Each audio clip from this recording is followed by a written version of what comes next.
আমার হুজুর বললেন একটা বড় আলেম বিয়ে করেছেন, বিশাল বড় আলেম, এবং উনি একজন প্রফেসর, উনি 2 লাইনেই শিক্ষিত। তো বিয়ে করেছে এমন একটা মেয়েকে, যে মেয়েটা দেখতে সুশিক্ষিত, সভ্য, মার্জিত, অনেক বড় ফ্যামিলির মেয়ে। কিছু কিছু মেয়ের উপরে এক, ভেতরে আর এক, আছে না নাই? অনেক মেয়ে আছে দেখবেন এত সুন্দর পর্দা করে, মুখ দেখা যায় না, হাত দেখা যায় না, চোখটাও দেখা যায় না, এরকম মেয়ে আছে না নাই? দেখলে মনে হবে যে ভাজা মাছটা উল্টাই খেতে পারে, আছে না নাই? এই পর্দাশীল মেয়ে ও গার্লফ্রেন্ড বয়ফ্রেন্ডের রিলেশনশিপ করে, চিল্লায় এখন ঠিক কিনা? এখন তো এটা ট্রেন্ড হয়ে গিয়েছে, কে বোরখাওয়ালি কে বোরখাওয়ালি নয়, এটা দিয়ে কখনো মানুষ এখন বাছাই করা যায় না, চিল্লায় এখন ঠিক কিনা? এজন্য হুজুর সাহেব বিয়ে করছেন বাসর রাতে, তার বউ বলছে যে আমি একটা আপনাকে অনুরোধ করতে চাই। অনুরোধটা কি? বলছে আমি আপনার সাথে সংসার করতে পারি, একটা শর্ত আছে। একটা কি আছে? এবার হুজুর বলছে কি শর্ত? What is the condition? শর্তটা আসলে কি? বলল হুজুর আমি আপনাকে বিয়ে করছি, ঠিক আছে, এটা মূলত আব্বা আম্মার কারণে করেছি, কিন্তু মূলত আমার দাড়িওয়ালা ছেলে পছন্দ নয়, নাউজুবিল্লাহ বলেন। তা আমার যে সুন্দর চেহারা, এটা কি আপনার পছন্দ হয়? হুজুর বলল অবশ্যই, তুমি তো খুব সুন্দরী, অসাধারণ তুমি দেখতে, মেঘ কালো কেশ, কাজল কালো চুল, তাকালে প্রাণটা জুড়িয়ে যায়, হাসতে যেন মুখটা ছড়ে, এত সুন্দরী তুমি, রূপবতী তুমি, তোমাকে তো আমার ভালো লাগে, এই জন্য বিয়ে করেছি। বলো যদি সত্যিই তাই হয় তাহলে একটা আই হ্যাভ অন রিকোয়েস্ট, একটা অনুরোধ আছে। What is the request? অনুরোধটা কি? বলো হুজুর আমার সঙ্গে সংসার করতে চাইলে দাড়িটা রাখা যাবে না, নাউজুবিল্লাহ পড়া। হুজুরও খুব, হুজুররা কি বোকানা চালাক? হুজুর দেখে বোকা মনে হয় নাকি আমাদের নিয়ে অনেকের জ্বলনি আছে না নাই? আমাদের কিন্তু সব জ্বলনি। আমার অনেকে কয় যে হুজুর বেশি স্টাইল করে, আছে না নাই? হুজুর সেই হবে সবচেয়ে বেশি স্মার্ট, চিল্লায় এখন ঠিক কিনা? আমার নবী কি খ্যাত ছিলেন? কথা করে খ্যাত ছিলেন নাকি আমার নবী? আমার নবী ছিলেন গোটা বিশ্বের সবচেয়ে স্মার্ট পুরুষ, চিল্লায় এখন ঠিক কিনা? হুজুর বললেন ওকে ওয়েট আ মিনিট, একটু সময় দাও, তুমি একটু এখান থেকে যাও, আমি তোমাকে উত্তরটা দিব আফটার অন আওয়ার, 1 ঘন্টা পরে। বউ ভাবছে আয় হায় কাজ হয়ে গেছে। কি হয়ে গেছে? কাজ হয়ে গেছে। আমার স্বামী মনে হয় পটে গিয়েছে, দাড়ি মনে হয় আছে কেটে ফেলবে। তো হুজুর সাহেব বাসর রাতে বসে আছে, বাসর রাতে ওয়াইফকে বলছে তুমি আর এক রুমে যাও, আমি এখানে বসে আছি। 1 ঘন্টা পরে ওয়াইফ আবার আসছে, এসে গেটটা নক দিয়েছে যে একটু গেটটা খুললে আপনার ডিসিশন শুনতে চাই, যে আপনার ডিসিশনটা আসলে কি। আমার কথা বোঝা যায়? যায় নাকি বুঝতে অসুবিধা হচ্ছে আপনাদের? হুজুর সাহেব বাসরাতে বসে আছে, বউ আসছে, এসে বলছে হোয়াটস ইয়োর ওপিনিয়ন, কি আপনার মন্তব্য, কি আমাকে একটু বলেন, কি ডিসিশন আপনি ফাইনাল করলেন? উনি বললেন যে বউ তুমি তো আমার বউ, তুমি আমার কি বউ, মানে তুমি আমার জান, চিল্লায় এখন ঠিক কিনা? কিন্তু আমি অনেক চিন্তা করে দেখলাম যে আসলে আব্বা আম্মার পর তুমি আমার পৃথিবীর সবচেয়ে আপন, ঠিক কিনা? বউ তো মহাখুশি, তারা তো অবশ্যই ভাবসাব খুব ভালো, মনে হয় সবকিছু ঠিকঠাক থাকবে। এবার হুজুর বলল যে আমার আব্বা আম্মা আপন, তারপরে তুমি আমার আপন, কিন্তু সবার আগে আমার আপন একজন, চিল্লায় কোন তিনি কে? যখন তিনি কে? আল্লাহ আমার সবচেয়ে কাছের, আমার আল্লাহ সবচেয়ে আমার প্রিয়, চিল্লায় কোন ঠিক কিনা? আমি আয়াত পড়েছি, আমার বউ একটা আয়াত পড়েছি, ওমা আতাকুমুর রাসূলু ফাখুযুহু ওমা নাহাকুম আনহু ফান্তাহু। আল্লাহর হাবিব বলেছেন যে তুমি যদি আমাকে বাদ দিয়ে পৃথিবীর সব জায়গায় সুখ খোঁজো, তুমি মনে করবা এটা সুখ, কিন্তু এটা প্রকৃত পক্ষের সুখ হতে পারে না, চিল্লায় কোন ঠিক কিনা? Whatever he brings with, without any question, we have to take the sunnah of Prophet Muhammad sallallahu. আমার নবীর যে সুন্নাহ, এটা যখন মানবো যেটা আল্লাহ নবীর সুন্নাহ, কোন নেতা কি কইলো, কোন নাস্তিক কি বললো, এটা দেখার আমার সময় নাই, চিল্লায় কোন ঠিক কিনা? হুজুর বললেন এবার আমার ডিসিশন শোন। আমার ডিসিশন হচ্ছে আমার আপন একজন, তিনি কে? জয়গণ তিনি কে?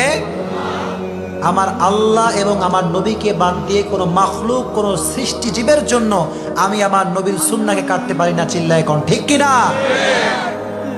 This is the real love, this is the true love of prophet Muhammad সাল্লাল্লাহু। যুবক, তুমি ট্রু লাভ বোঝো না? বিশ্বনবী যে ভালোবাসতে পারবে, ট্রু লাভ করতে পারবে, তার জন্য জান্নাতের ঘোষণা দিবে একজন, চিল্লায় কোন তিনি কে? এজন্য যখন বলা হবে মান নাবিয়ুকা, তোমার নবীকে, সে বলবে নবীকে আমি চিনি না, কারণ নবীর সুন্নত দাঁড়িয়ে আমার আছে, অনেকের নাই। আমি সবাইকে ভালোবাসি, আই লাভ ইউ অল, সবাইকে ভালোবাসি, I respect you, really I respect you, সবাইকে আমি সবার জায়গা থেকে সম্মান করি। আজ আমি এখানে মেহমান, সত্যি একটা ছোট্ট মেহমান, আমি, আমার বয়স খুব কম, আমার সাথে বড় বড় আলেম এখানে কথা বলবেন।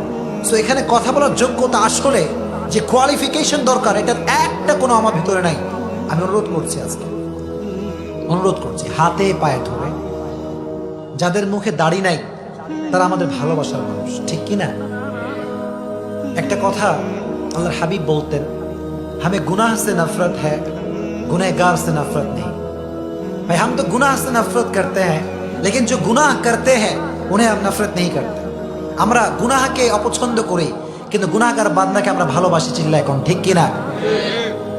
আজ থেকে যারা এখানে এসেছেন, আজকে একটা নিয়ত করেন, জাস্ট একটা নিয়ত, যে হুজুর আজ থেকে, বরং আজ থেকে সবাই এখান থেকে from beginning to the last সবাই বলবেন আজ থেকে হুজুর আমি খাঁটি দিল থেকে, প্লিজ কথা বলেন, নিয়তটা করেন, তোকে নিয়তটা করেন, হুজুর খাঁটি দিল থেকে আজকে আমি নিয়ত করলাম, আজ থেকে আমি আমার নবীর সুন্নাহকে অনুসরণ করে আমি আমার নবীজির দাড়ি রাখবো। জোরে কোন ইনশাআল্লাহ? পারবেন ইনশাআল্লাহ? নাকি এটা একটা ফর্মালিটি হয়ে গেল, হুজুর কইছে না কইলে কি আর হয়? এরকম না, প্লিজ।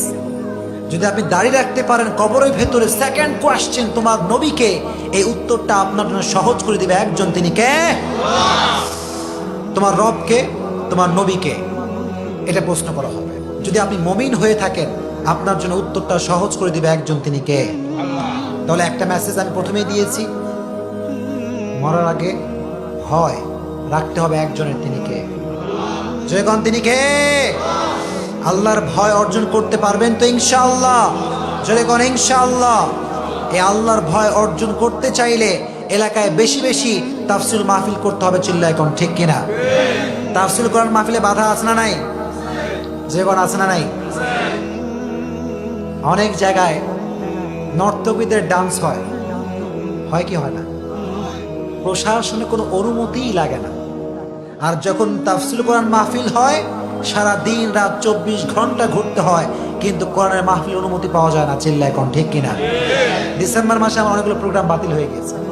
কি সমস্যা? বলে করতে দেবে না হুজুর। কেন সমস্যা হুজুর? বলো হুজুর এলাকায় নাচ গান হয়, কোনো সমস্যা নাই, সব কথার সমস্যা হচ্ছে কোরআনে, চিল্লায় কোন ঠিক কিনা? এজন্য আল্লাহ আমাদের সবাইকে কোরআন থেকে কথাগুলো বলা এবং বোঝার তৌফিক দান করুক, পড়া আমিন।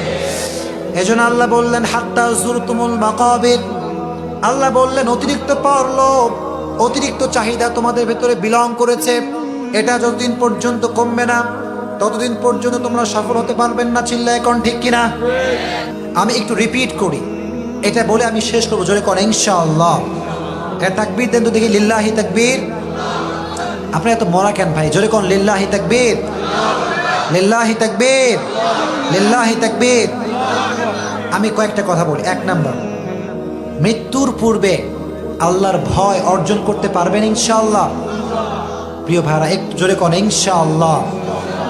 2 নাম্বার, আজ থেকে নবীজির সুন্নাহের দাড়ি রাখবেন তো ইনশাআল্লাহ?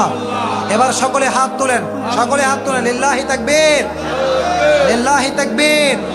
হাত কেউ নামাবেন না, কেউ হাত নামাবেন না, সকলে আমার সাথে কথা বলেন, বলেন হুজুর আজ থেকে আমি এখান থেকে নিয়ত করে গেলাম, আজ থেকে আমি আমার মুখে নবীজির সুন্নাহের দাড়ি রাখবো।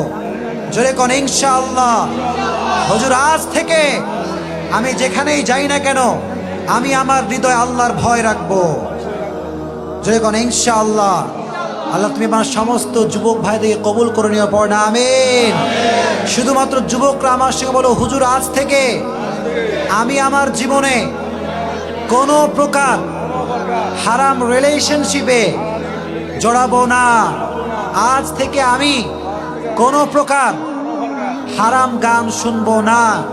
আল্লাহ আমার সমস্ত যুবক ভাইদের কবুল করে পড়া আমিন। যা যা বললাম ইনশাআল্লাহ চাই আল্লাহ আমাদের সবাইকে বোঝার তৌফিক দান করুক, পড়া আমিন। আমি যদি কোনো ভুল করে থাকি, আমি খুব ছোট মানুষ, হুজুর অনেক বড় মনের মানুষ, অনেক বিশাল বড় আলেম, আমি তো কিছুই না, ছোট্ট মানুষ। আমার ভুল ত্রুটি ক্ষমা করবেন তো ইনশাআল্লাহ। আমি একজন মুসাফির মানুষ, আমাদের কাছে আমি ক্ষমা চাই, দোয়াও চাই। আল্লাহ আমাদের সবাইকে যেন ইসলামের জন্য কবুল করে পড়া আমিন। ওয়া আখির দাওয়ানা আলহামদুলিল্লাহি রাব্বিল আলামিন। আসসালামু আলাইকুম ওয়া রাহমাতুল্লাহি ওয়া বারাকাতুহু।